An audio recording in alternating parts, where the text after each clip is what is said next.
Guys, I just heard the most awful of news. What is it, McCluck? FunWhole have changed their name. They're called Lumibricks now. Well, that's actually a much better name. And not at all open to your embarrassing innuendos. How am I going to make fun of them now? Maybe now's a good time to stop. I second that. And just in time too, as Lumibricks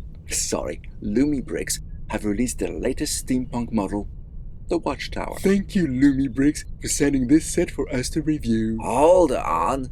It still says FunWhole on the box. Well, yeah, the name would be gradually changed on the boxes, but Lumibricks it is from now on. Not as far as the box is concerned. McCluck, don't even think about it. Let's make the most of it, guys, as this is likely the last time we'll be drilling into a new FunWhole. We're back in the steampunk world with Lumibricks Watchtower. Our last Lumibricks set was the City Bridge, a huge set. The biggest set they've ever produced and super wide at 83 centimeters. Which was much wider than it was tall. This time, it looks like the opposite will be the case, as the tower is taller than it is wide, standing at 63 centimeters. From what I've seen, this watchtower is filled with play features. Not to mention printed elements and lights. Well, that's the hallmark of this brand. High quality prints throughout. Not a sticker in sight. Excellent. I love stickers. I'd wager most do. And on top of that, each model is brimming with lights. This watchtower is made up of 2,744 pieces. It comes with 2 instruction manuals and 45 bags numbered 1 to 14. Interesting. That's actually 100 pieces fewer than the antique store, yet it'll be so much taller. That's because it gets narrower the further up you go. It's built on a 32x32 base, just like the antique store and many other modular buildings in Lumibricks inventory. But after we've assembled all the pieces from bags 1, you can see its footprint is already pretty narrow, as it's bordered by pavements on all sides. And we're already seeing some nice detailing, like that book about the mechanical bird, whose pages are represented by printed 1x2 slopes.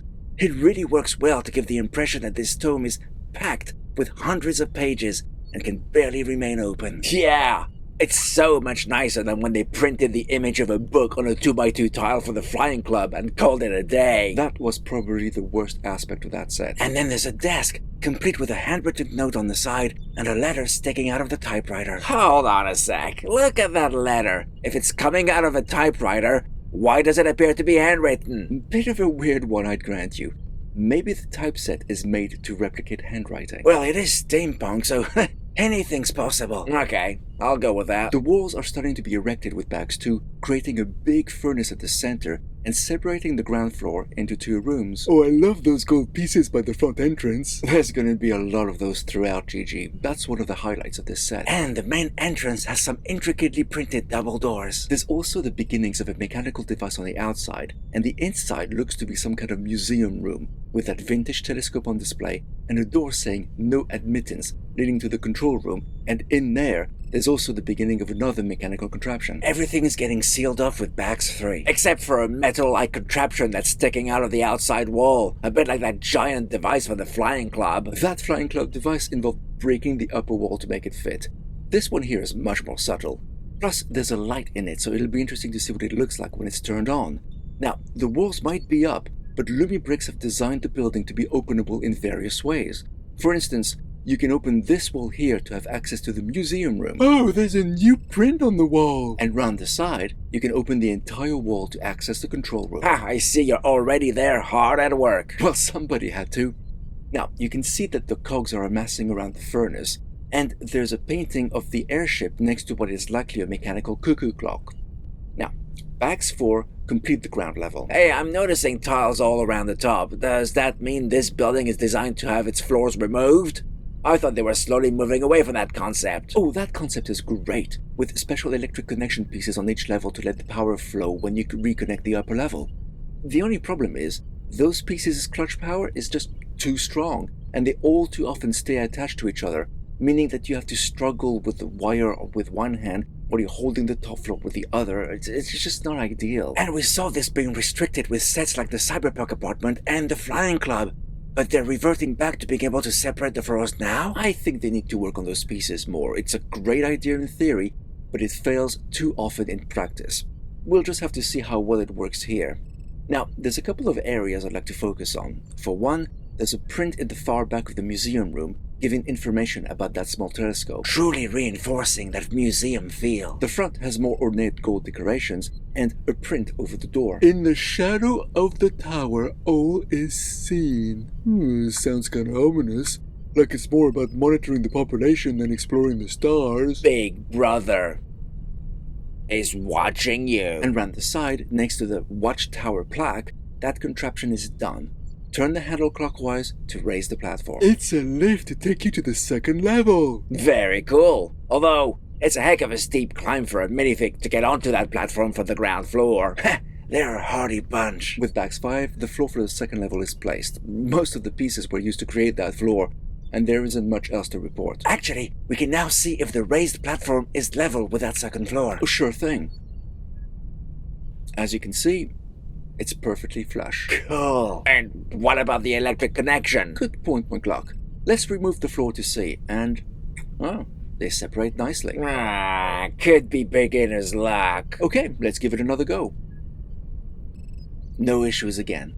Either we're really lucky, or they weakened that piece's clutch power somehow. Either way, it's good news. Onwards and upwards with Bags 6, which starts building the second level. There isn't much to report here, aside from the introduction of a piece I'd never seen before, and I don't think it even exists in LEGO's inventory. A short, T-shaped plate. Interesting piece. Well, I can't imagine there would be too many uses for it. It's not as cool as the parts they have to reverse the build order, but it's always fun to bump into new parts, offering new possibilities.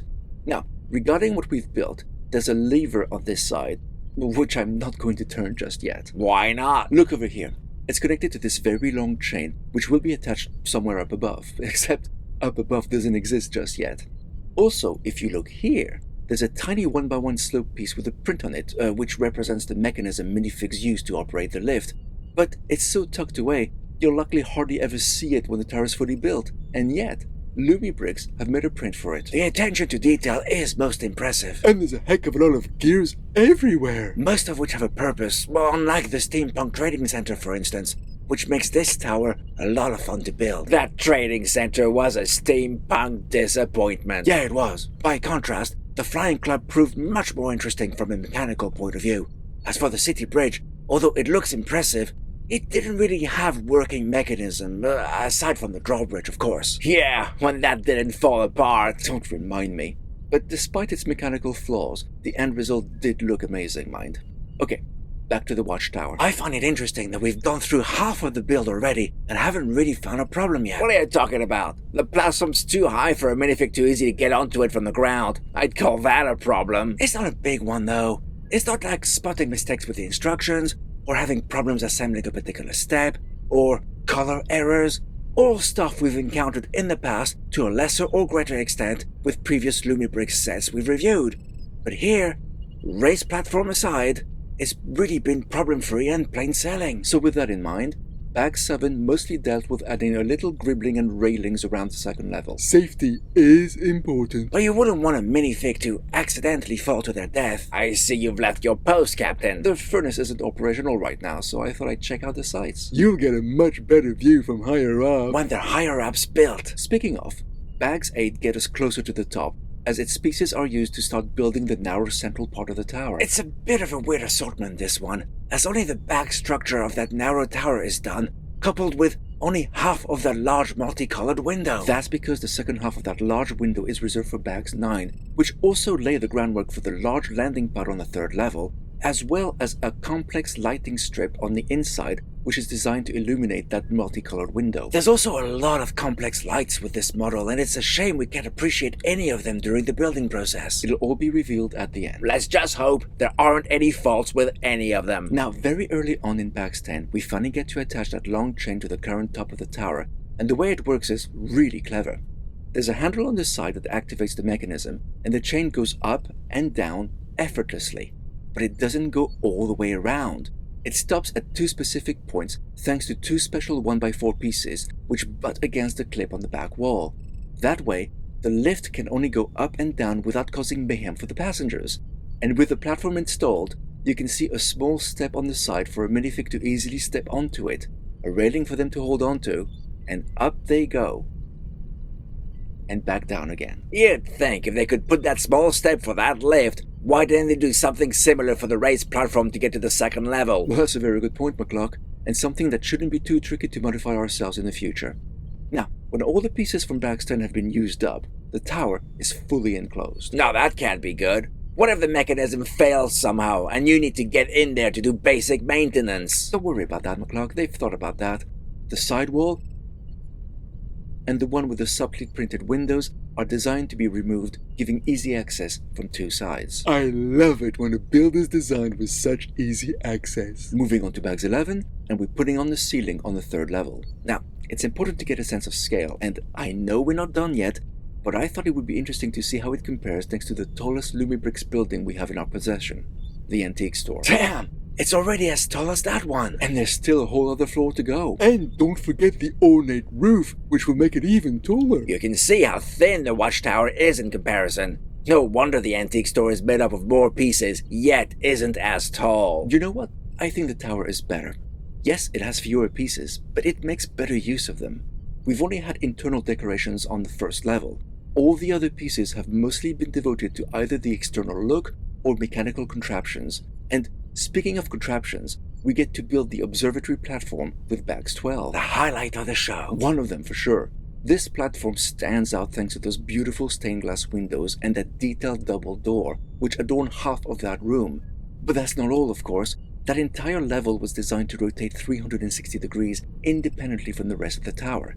And finally, we've got this giant telescope, which you can move in and out of its hangar, and of course, whose angle can be altered from spying on the city to exploring the stars. Talk about saving the best for last. Oh, we're not quite done yet, Gigi.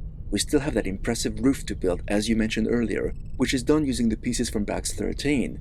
The process was pretty uneventful, but I'd like to point out the very dark green the roof's made of, which is, I believe, a shade I've never seen in the Lego side of the plastic brick world. So, is that it? Almost, but not quite.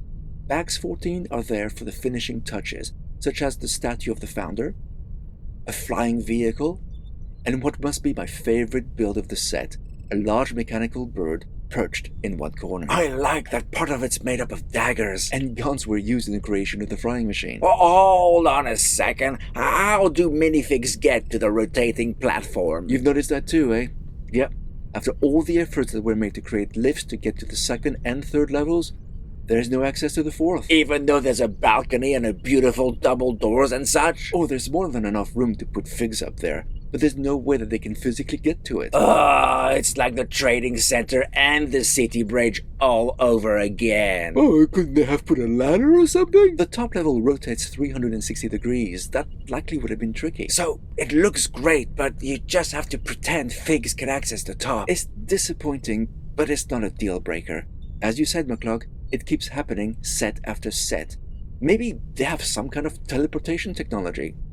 Despite that, we can all agree that the tower looks great. Now we need to populate it. Right you are, Gigi. This set comes with 5 minifigs, if you don't count the statue, which they rightfully don't, composed of 3 men and 2 women. And they're all Caucasians. Again. Yep. Apart from having to connect the hands and arms ourselves, which is kind of tricky as the connection points are much smaller than Lego's arms and hands, the lack of skin tone variety is my biggest peeve. However, their prints are excellent, and 3 of them also come with an additional head, so they can have different expressions. Oh, that's cool. That's a much better solution than dual-sided heads, which sometimes show through the wigs at the back. And in this case, the characters have helmets and top hats, so dual-sided heads would not have been possible for those. Okay, so the tower's fully built, and it's populated with people. What's next? Ooh, I know. Lights. Oh, that's odd. The top lights didn't go on. Ah, much better. Hey, what happened there? Because the top level fully rotates, electric cables couldn't get through, so one way around that was to provide 2 independent switches and battery packs, one at the bottom and another concealed in the roof. Well, that sucks. I sort of expected them to come up with a clever design to keep the power flowing, like they did with the rotating operating room in the Cyberpunk apartment set. That would have been so cool. But I suspect that the size of the top level being so much greater than that room, that technique just wasn't possible to apply here. But that's a problem. Some collectors connect their various buildings to a single power brick or similar, so they only need one switch to turn them all on at the same time. But if they get that tower, that won't be possible. Yeah, I agree it's disappointing, but what you lose in display convenience, you gain in a great-looking tower brimming with play features. You can open and even remove walls to see what's going on inside. Now, I also noticed the lighting is imbalanced. The narrow tower is well illuminated from the front, but the back has no light at all. You're right, it could have done with a couple extra floodlights around the back. The lights really add to the mood for the rooms on the ground floor. This is a tower that looks great on its own, or surrounded by other modulars, be they Lumibricks or a competing brand, and as part of a larger city display. That is one striking landmark to be sure. Plus, this tower is iconic enough to look great in any setting, not just a steampunk one. It's great and all, but I feel we're ignoring the elephant in the room. Which elephant's that? The cost, Captain. How much is this going to cost to own? It's made up of 2,744 pieces, with no stickers, only great quality prints. How much would it set you back were you to buy a Lego set that big? I'd say easily over $200. Probably in the region of $225 or $250. Add to that a lighting kit, a good one, which could easily cost at least $100. So let's be generous and say $325. Well, it's a fair chunk of change. While the watchtower retails for $180. That's a decent difference. And that's not all. Lumibricks often offer discounts either when a set is newly released or for various occasions throughout the year, meaning you could get reductions of between 10 to 40%. Which means this watchtower could cost between $162 and $108. That's mighty damn good value. And don't forget, the quality of the bricks are pretty much on par with Legos, so you get the quality coupled with originality, as LEGO will likely never create their own steampunk theme. Plus, this tower will look great surrounded by LEGO modulars anyway. Oh, it would be like a vintage Avengers tower. And a darn sight cheaper and more interesting to look at to boot. So, what do you think of this watchtower? Would it become a striking landmark in your own city or in your display cabinet? Do share your thoughts in the comments. And if you like what we do, and how we do it, and you feel you'd like to help us out, please consider joining our Patreon. As long as you can afford it, of course. We'll leave a link in the description and pinned comment. Thanks for watching, and we'll speak to you again next time.